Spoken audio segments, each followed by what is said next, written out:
Kasado na ang contingency plans ng iba't ibang bayan sa Ilocos Norte para sa BSKE 2023. At para sa detalye, ihatid yan live ni Gab De Luna. Gab? Chris, ilang araw na lang bago ang nalalapit na barangay and sangguniang kabataan elections, kaya naman puspusan ang paghahanda ng Commission on Elections dito sa Ilocos Norte. Sa ikalima at panghuling pagpupulong ng COMELEC Ilocos Norte kasama ang mga election officers ng iba't ibang bayan at syudad, tinalakay ang iba't ibang issue gaya ng vote buying at paghahanda sa posibleng aberya sa araw ng eleksyon. Gaya na lamang ng kakulangan ng ballot boxes, magkakaparehong pangalan ng kandidato, maging ang hindi tamang spelling na pangalan ng kandidato. Yung procedure naman na yan, na-train naman ang mga teachers natin.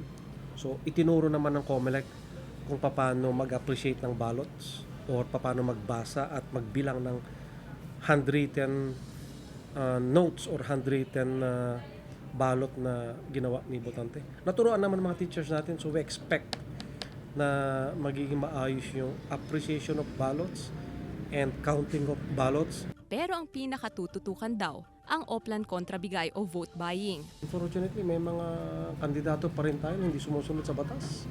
Kaya nananawagan din tayo ngayon na wag sana natin ulitin yung mga cases ng mga vote buying incidents natin. Kabilang na rito ang paggamit ng online banking o virtual wallets sa vote buying. May ilang kandidato na umano sa barangay ang mahigpit na minomonitor ng COMELEC dahil sa paggamit ng virtual wallets sa vote buying. Panawagan ng COMELEC, ipagbigay alam sa tanggapan ang mga kandidato na gumagamit ng online fund transfers kapalit ng kanilang boto. I can assure you, COMELEC with the help of other agencies of government, tinitignan din kung paano natin hahabulin, imomonitor at eventually po-prosecute yung mga e-commerce transactions na ginagamit ng mga unscrupulous candidates and people sa vote buying.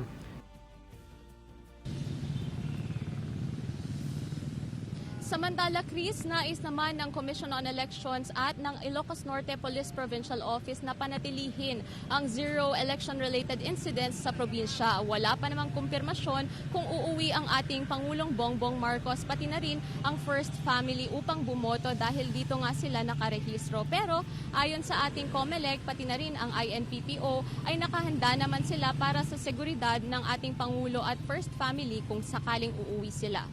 Chris? Maraming salamat, Gab De Luna.